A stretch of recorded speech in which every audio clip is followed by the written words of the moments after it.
BSO Entertainment, and we are here at the Tribeca Film Festival. I am sitting with Dan Lindsay and TJ Martin, the directors behind LA 92.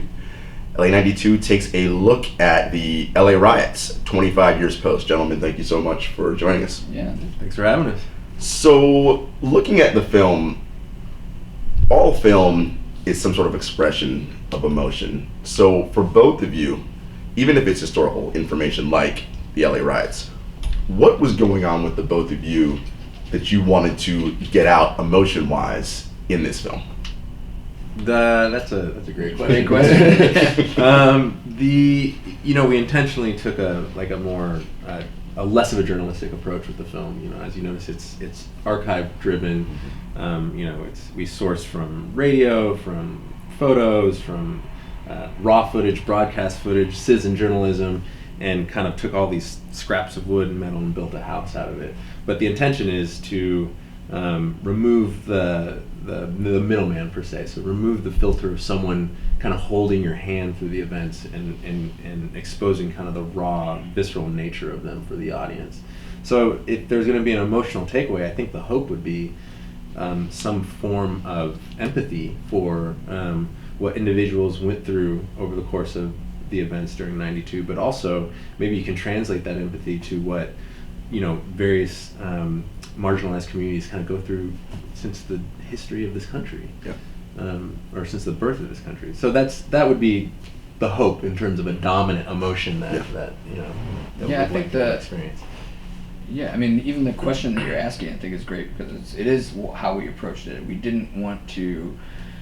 I mean, knowing that it was the 25th anniversary, we were safe to assume that there would be other programming coming out that would take a kind of more of a journalistic approach, and which is totally valid. And but we're filmmakers, and we wanted to kind of take the language of cinema and see if we could communicate something emotionally about the experience to people. Because when we started looking at the footage, it's just like. You're sitting there, you're just like, how did this happen? Like from all, and we talked a lot about like this rhetorical of like, what are we capable of as human beings? From like the acts of kindness, like you see in the film with Florence and Normandy, people coming out to help people, but then you also have the violence that's happening. And it's from the officers who beat Rodney King. I mean, it's like to the people that come out to clean up. So this whole spectrum of that, asking that question, like, what are we capable of? And it's very interesting actually, because the answers you guys gave, there's so much to unpack there. But I want to bring up the archival footage that you guys mentioned. One of the things I found really fascinating is that, I'm going to call it overlaying, but I'm sure you have an actual proper term to use.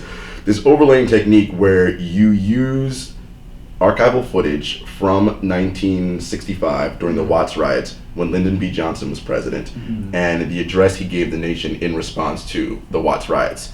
And you butt that up against 1992 when George Bush Sr. is addressing the nation, and it is almost verbatim, word for word. Like, how crazy was that experience? Yeah, going into the project, I think we had the basic idea that we were going to operate mostly in themes, right? What you're exploring, in addition to the emotional experiences, kind of you're wrestling with these themes. And for us, it was the fact that these events are cyclical in nature. And they're cyclical in nature because we're never addressing the root problems of inequality as it relates to race, class, and injustice. So as we dove more into the film, it was, I think, kind of surprising, but maybe not surprising, that there was almost verbatim same type of response and handling of these matters, and also verbatim analysis of these matters, like the same words literally. And at that point, it just made it easier for us to get kind of the point of the film across, which is like we are still having the same conversation regardless of time, and that same conversation clearly is not leading to any solutions. Right. But yeah, that was there's a variety of those moments that was in the footage and ultimately made it to the film where we were just like, I can't. This is like the same sentence. I double take 20 years before, and now we read the news now, and you just wake up and you're kind of reading the same types of sentiments and same sentences. Yeah. you talk about human beings and what we're capable of as a society. So through the film, and I'm talking about it specifically how I interpreted it. What you're basically telling me as an audience goer is not only does history repeat itself, but something like this is probably going to happen again.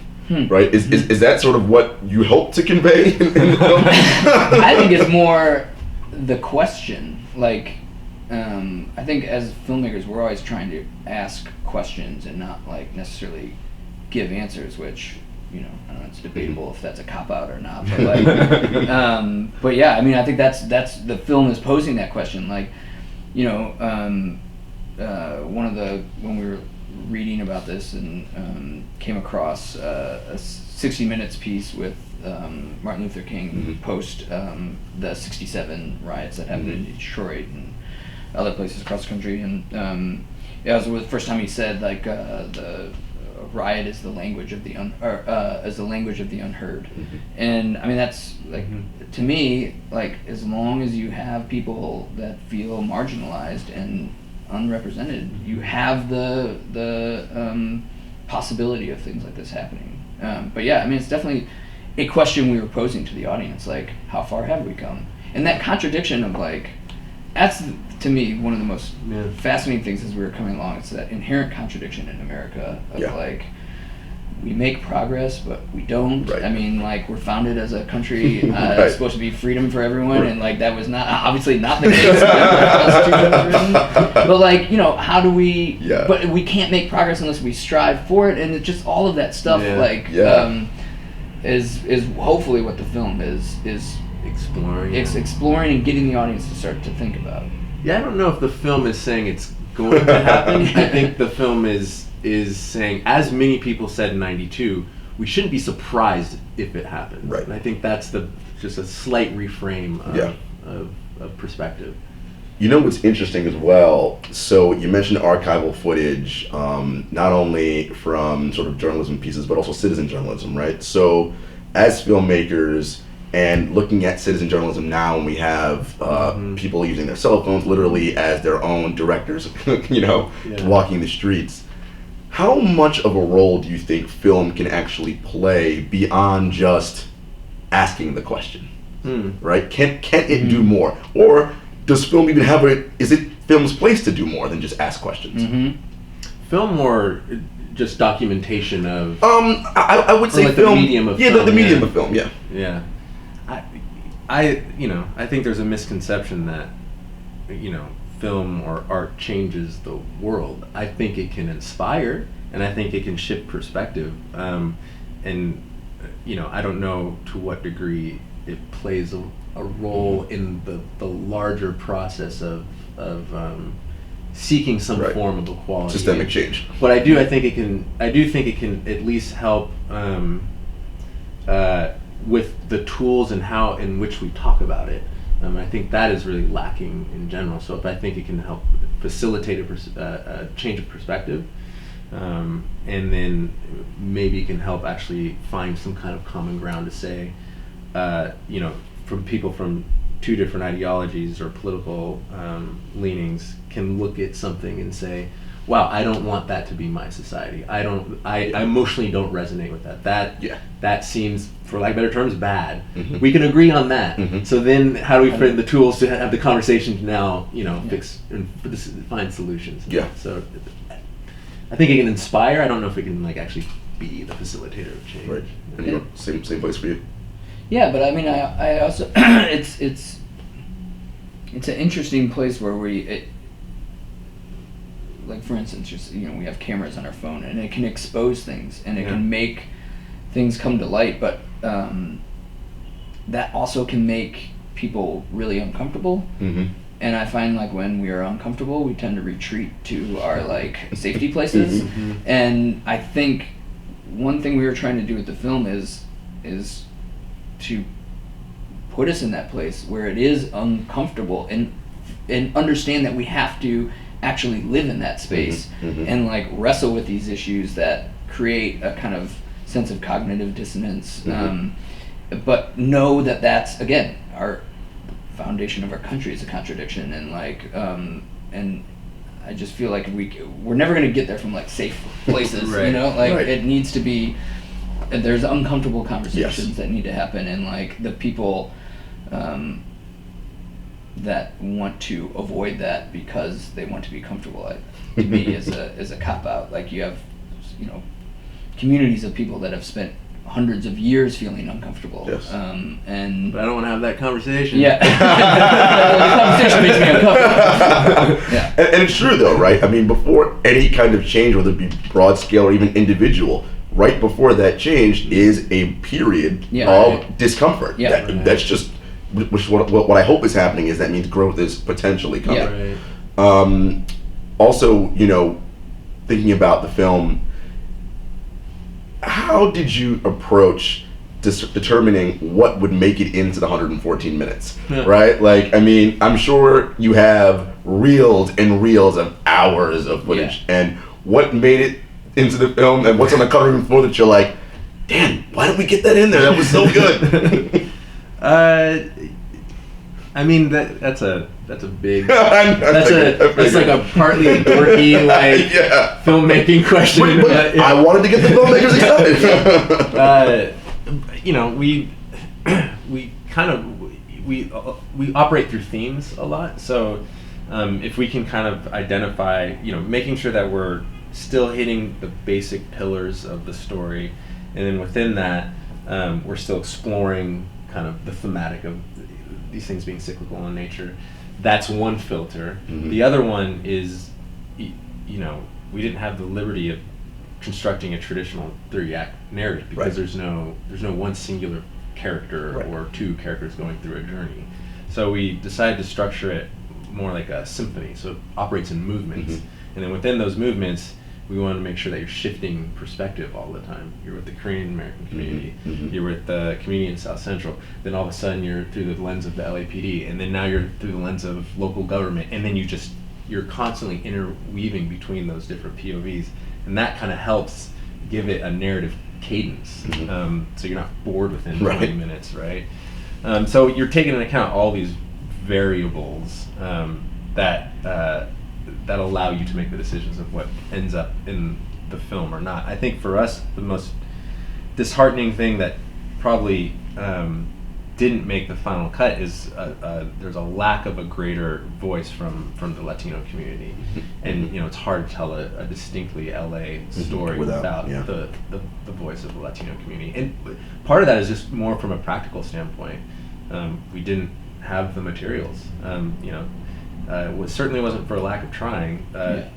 Telemundo, Univision, they don't keep their archives. Oh wow. So we only had access to a couple of smaller radio stations, and that, you know, we incorporated as Yeah. much as we could, but there just really wasn't there that much. Yeah. I think we also just, as a rule, tried to.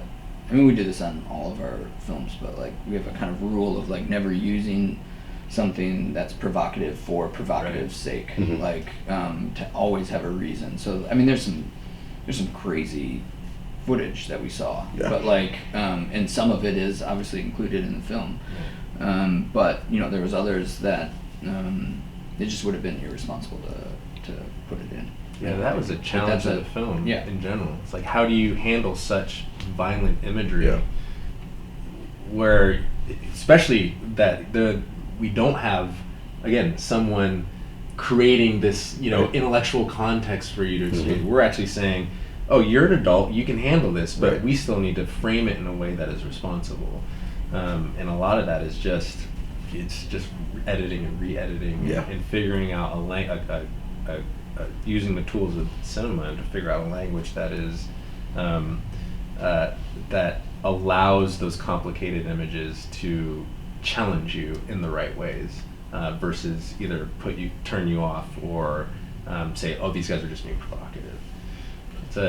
You're riding a fine line. Very fine. Yeah. Did anything in the process surprise you, maybe from a POV, or maybe you felt a certain type of way ideologically about something, and you know, maybe talking to the police made you think differently, or talking to somebody in the Korean community made you feel differently about something? I mean, there's all kinds of like historical, like kind of like, Factoids. facts that I was surprised at, like that happened, or like that, you know, some of those, there's just no, and because of the approach we took, there was no way to like include them. I'm trying to think of anything like ideology, or there's a specific like kind of storyline of that's the murder of Latasha Harlins, which, you know, we were starting this film, we're sitting in the edit room, and we're hearing rumblings, you know, this O.J. Simpson documentary is going to be on ESPN. So then we watch Ezra's film, and like he immediately starts going into all this stuff, and we're like, oh man. You're like, guys, come on, man. But Ezra's become good friends. So and that was a fantastic documentary. Unbelievable work. Yeah. Unbelievable work. And but it was, and in some ways I think it freed us to feeling like, okay, that he has done this approach and that's there to the world. We felt less of a burden to like, we have to get all of this stuff because it's out there. Yeah, you know, I think the story of Latasha Harlins was, you know, 15-year-old girl who's murdered on camera by a shop owner who's Korean. She's found guilty of voluntary manslaughter. The jury says she should serve 12 years in prison, and the judge steps in and says, you know what, she's just going to have community service. Yeah, I know a criminal when I see one. Those are her actual words. When I saw her say that, I just blew my mind. Yeah. Like, and she's, not only is it just a ridiculous statement, it's everything underneath what she's saying too. Like the righteousness, the arrogance, she says, the arrogance, the like, and the idea that someone can say to someone else, "I know what a criminal looks like," and I can decide like what a criminal is. It's right. like, what does a criminal look like? And she exposes the whole problem with our justice system in one statement, like, and so that was. I didn't know anything about that storyline going into it, and then in the research and finding out that, and talking with people that, you know, there's a lot of people that say that was more impactful, that had more to do with the civil unrest than Rodney King, the Rodney King trial. So you guys brought up Ezra, so we'll finish on this last question. I'm gonna kind of put you guys, so Dan, TJ, Ezra, and Ava DuVernay in this kind of category, right? Okay. Of these brilliant directors who have made 3 films, and Ava's being the 13th, obviously, that are so poignant and so perfect for where we are currently in our times. Do you think that we're going to see more of this going forward? Are you guys going to be involved in more projects that are so socially focused and really talking about these injustices that are happening, and we need to do something about this? Again, I'm not saying that film can actually make change, but we got to start inspiring, and this is how we're going to do this. Right. Yeah, I think for one, I would hope that there are more films, you know, that speak to the subject matter that come out in the future. One of my biggest fears and one of my biggest frustrations is that these things tend to just kind of come in waves. Because it's in the zeitgeist, and like there's an interest in it, and then because it's not in the zeitgeist, it's like almost as if it's gone away or it's been solved. Racism is over now. It's over. That's it. Don't have to talk about it anymore. So I think that would be my hope. I think for us, and I can only speak for myself, is we're still drawn towards what the for lack of better terms, what the human experience is. Like, how do we find stories that are where you get the opportunity to humanize someone, and as a result, within that space, you're actually challenging preconceived notions of race, class. So I don't foresee us stop having an interest in that capacity. I think it'll just kind of shift depending on what the story is. I think we talk about this a lot. I mean, there's a couple things. One, as TJ is saying, the hope and the fear is that it's not like a fad. Because it's not subject matter that should be addressed as a fad. And so the hope is that these conversations continue. But I think for me, as a white man, like, I have to always, when we're talking through things, like, make sure that we are coming at the subject matter in a way that is not I don't know, co-opting something. And for us, myself, I'm always trying to look at it as like, as a community of a country, as human beings, like what can we say about each other? If anything, I would hope that there's just more, especially in Hollywood, like more and more people of color that get the chance to make films and tell stories, and that's happening, and it's good. I mean, it's good to see that a light was shined on that in the last few years. Well, it was a fantastic film. Still needs a lot of work. Yeah, It does. Hollywood yes, does. for sure. For sure. Yeah. Fantastic film. Dan Appreciate Lindsay, it. TJ Martin, thanks so Cool. much for spending some time with us. Thank you. LA 92 premiering here at the Tribeca Film Festival.